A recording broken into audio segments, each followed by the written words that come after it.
കേരളത്തിലെ ജനങ്ങൾ നെഹ്റു കുടുംബത്തിലെ ഒരംഗം കൂടിയായ കഴിഞ്ഞ പൊതു തെരഞ്ഞെടുപ്പിൽ ഇന്ത്യൻ നാഷണൽ കോൺഗ്രസിൻ്റെയും ഇന്ത്യ മുന്നണിയുടെയും സ്റ്റാർ ക്യാമ്പയിനറായിരുന്ന ശ്രീമതി പ്രിയങ്ക ഗാന്ധിയെ ഹൃദയത്തിലേക്ക് സ്വീകരിക്കും. കേരളം, വയനാട് മാത്രമല്ല, ഈ സംസ്ഥാനം ഒട്ട് രാഹുൽ ഗാന്ധിയെ സ്വീകരിച്ചതുപോലെ തന്നെ പ്രിയങ്ക ഗാന്ധിയെയും സ്വീകരിക്കും. അവർ ഈ ഫാസിസ്റ്റ് വർഗീയ മുന്നണിക്കെതിരായി അതിശക്തമായ പോരാട്ടം നയിക്കുന്നതിൻ്റെ മുന്നണി പോരാളിയാണ്.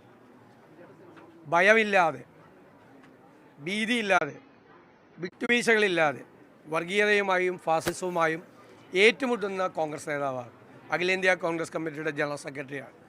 ഞങ്ങൾ കേരളത്തിലെ കോൺഗ്രസും UDF-ഉം ഒറ്റക്കെട്ടായി ഹൃദയപൂർവ്വം അവരെ സ്വാഗതം ചെയ്യുകയാണ് കേരളത്തിലേക്ക്. അവരുടെ ആദ്യത്തെ തെരഞ്ഞെടുപ്പാണല്ലോ.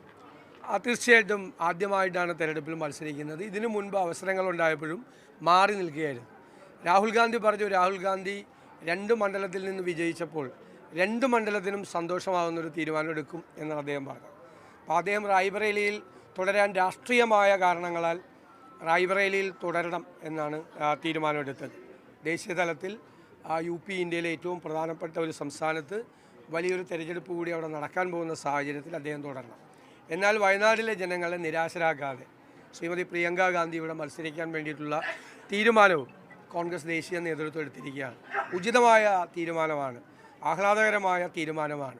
വൻ ഭൂരിപക്ഷത്തിൽ, രാഹുൽ ഗാന്ധിക്ക് ഇപ്പോൾ കിട്ടിയതിനേക്കാൾ വലിയ ഭൂരിപക്ഷത്തിൽ വയനാട്ടിലെ വോട്ടർമാർ പ്രിയങ്ക ഗാന്ധിയെ വിജയിപ്പിക്കും എന്ന് ഞങ്ങൾക്ക് ഉറച്ച വിശ്വാസമുണ്ട്.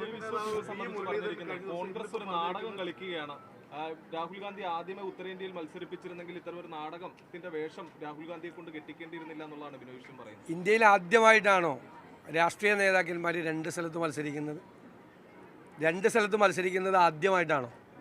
അല്ലല്ലോ, ആദ്യമായിട്ടല്ലല്ലോ മത്സരിക്കുന്നത്. 2 സ്ഥലത്തും മത്സരിച്ച് ഒരു സ്ഥലത്ത് രാജിവെക്കും, 2 സ്ഥലത്തും തിരഞ്ഞെടുക്കപ്പെട്ടാൽ അത് ഇന്ത്യയിൽ നരേന്ദ്രമോദി മത്സരിച്ചിട്ടുണ്ടല്ലോ. ഇന്ത്യയിലെ പല രാഷ്ട്രീയ നേതാക്കളും മത്സരിച്ചിട്ടുണ്ട്.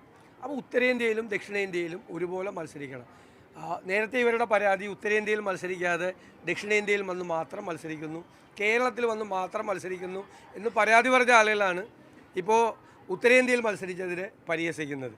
അദ്ദേഹം ഇന്ത്യയിലെ ഏറ്റവും പ്രധാനപ്പെട്ട സംസ്ഥാനത്ത് നിന്ന്, ഹിന്ദിയുടെ ഹൃദയഭൂമിയിൽ നിന്ന് ഇന്ത്യയുടെ പ്രധാനമന്ത്രി നരേന്ദ്രമോദി വിജയിച്ചതിനേക്കാൾ ഇരട്ടി വോട്ടിൻ്റെ ഭൂരിപക്ഷത്തിലാണ് വിജയിച്ചത്. ഇതൊക്കെ വെറുതെ എന്തെങ്കിലും പറയേണ്ടത്.